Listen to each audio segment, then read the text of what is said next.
Olá pessoal, tô aqui passando para falar sobre um tema que não deveria ser tabu, mas ainda é. Em 2023, estamos falando do aborto.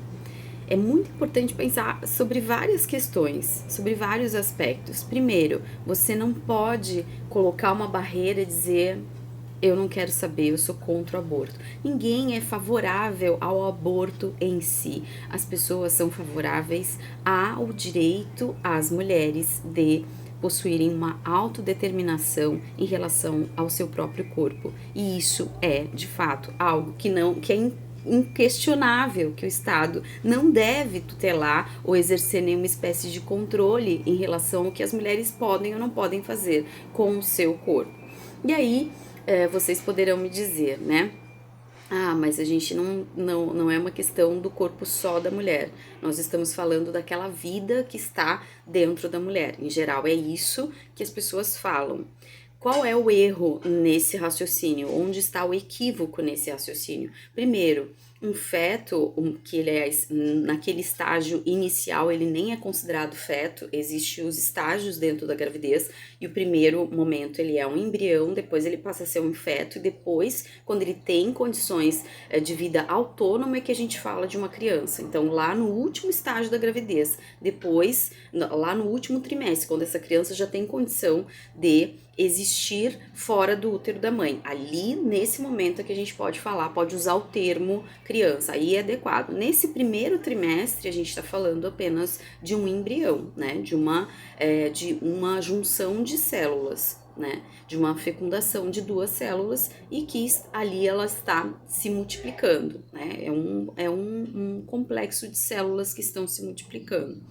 O que acontece, gente? Por que não é adequado a gente ter essa postura de defesa radical a essa suposta vida, né? Nós não estamos falando de uma vida que teria condição de sobrevida autônoma, sem o recurso, sem o corpo da mulher. Nós estamos falando de uma expectativa de vida. Nesse primeiro trimestre, nós estamos falando da expectativa de vida. Se este embrião receber todos os nutrientes necessários, ou seja, se a mulher fornecer para esta vida a possibilidade de se desenvolver e aí sim tornar-se um feto, e aí sim tornar-se uma criança, aí a gente chega nesse último estágio. Todo esse desenvolvimento, ele depende da vida da mulher.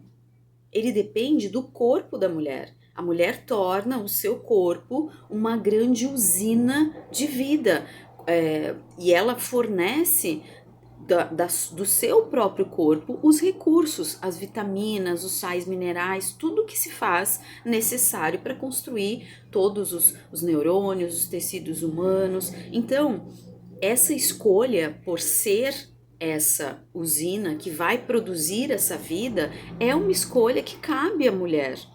Aquela expectativa de vida que está no seu útero, que pode se desenvolver ou não, a depender, né, das condições, e uma das condições deve ser a escolha dessa mulher por querer ser mãe. Não pode ser uma imposição do Estado, é algo absolutamente equivocado ainda defender esse posicionamento. A gente precisa entender por que as legislações são feitas, entender que existe um contexto histórico. O crime de aborto, ele foi incluído no Código Penal em 1940, quando a mulher, dentro da sociedade, ainda não era vista como um ser autônomo.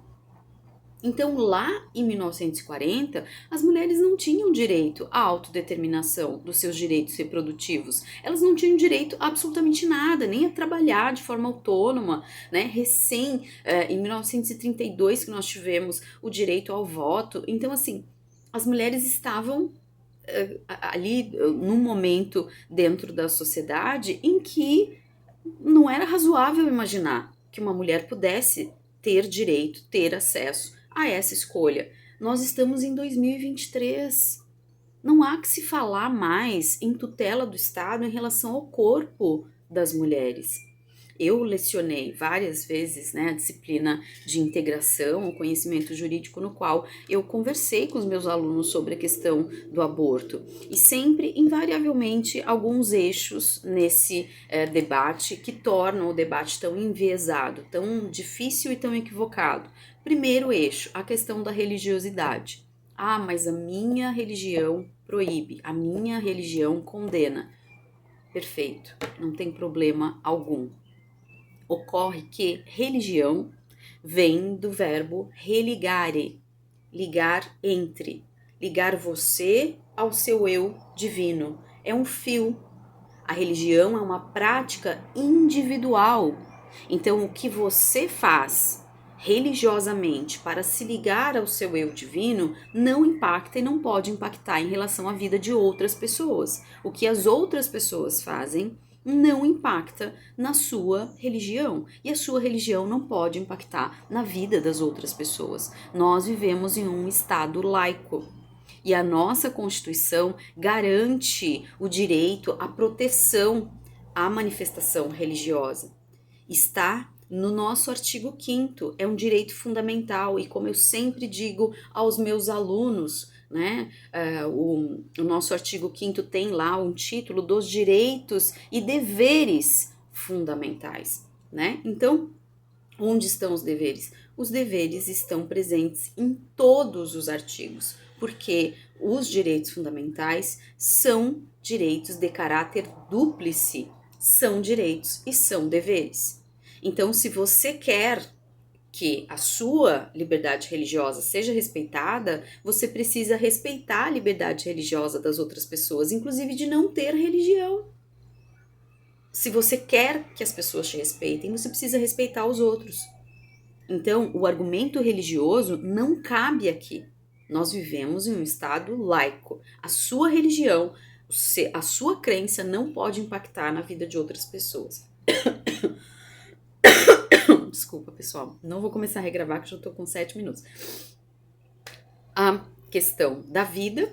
Entendemos aqui que nós estamos falando de uma expectativa de vida, não propriamente de uma vida que teria condições autônomas de viver fora do corpo das mulheres. Então, se ela precisa ser criada dentro do corpo da mulher, é razoável que a mulher possa fazer essa escolha, se ela quer passar por isso ou não.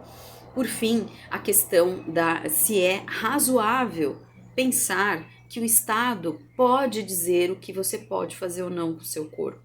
Eu faço um convite aos homens a uma reflexão. Eu criei, né, um projeto de lei fake, aí eu sempre apresento para os meus alunos para trazer essa reflexão. No meu projeto de lei fake lá, eu coloco que o Estado está criando uma legislação para obrigar os homens a fazerem vasectomia, porque afinal os homens têm uma possibilidade muito maior de fecundar as mulheres do que as mulheres de engravidar. As mulheres podem engravidar uma vez por ano. Os homens podem engravidar várias mulheres em um dia. Então seria muito mais razoável voltar essa preocupação em relação ao controle de natalidade para os homens, não para as mulheres, né? Mas, no entanto, são as mulheres que tomam a pílula anticoncepcional, são as mulheres que são proibidas de realizar aborto. Os homens realizam abortos todos os dias. A mulher avisa que está grávida e o homem vai embora e aquela criança não existe para ele. Então, o aborto é praticado pelos homens todos os dias, em grande volume, em grande quantidade. Basta ver a quantidade de crianças que não tem o nome do pai no documento. Então, o aborto é praticado pelos homens e os homens não são penalizados por isso. Aquela vida não existe para eles. Eles não dão suporte nenhum para aquela criança ao longo da sua existência. No entanto, homens que não se responsabilizam pelos seus filhos estão legislando contra mulheres que são obrigadas a suportar um encargo que elas não conseguem fazer frente naquele momento. Existem várias questões a se falar, né, sobre o aborto. Existe essa questão do controle, né, que aí sempre que eu apresento esse projeto de lei, eu digo, olha, o Estado vai obrigar os homens a fazerem vasectomia. Daí os homens, as mulheres ficam, nossa, mas não, como assim? Eu não quero passar por isso, como que o Estado pode dizer o que eu vou fazer com o meu corpo? Se for em relação aos homens, as pessoas veem o absurdo de imediato, até as mulheres enxergam o absurdo nisso. Mas o Estado diz o que nós mulheres podemos fazer com o nosso próprio corpo ou não. E ninguém vê absurdo nisso. Por quê? Tá na hora da gente se perguntar. Já passou da hora da gente se perguntar. E sabe por que já passou da hora da gente se perguntar? Porque, primeiro, a legislação não impede a realização do aborto. O volume de abortos realizados no nosso país é gigantesco, porque quando uma mulher se vê diante de uma situação em que ela realmente entende que ela não vai poder ser mãe, ela vai praticar o aborto. Ela vai praticar, sendo crime ou não. O que acontece é, as mulheres ricas conseguem se direcionar para uma clínica clandestina que tem um bom atendimento, tem recurso financeiro para isso, ou conseguem ir para um outro país para realizar de uma forma segura, e as mulheres pobres, elas realizam das maneiras mais dramáticas possíveis, né, sem nenhum tipo de assistência, sem nenhum tipo de recurso, e muitas delas morrem. A cada 2 dias, uma mulher morre no Brasil em razão da prática de um aborto clandestino. A cada 2 dias, uma mulher morre.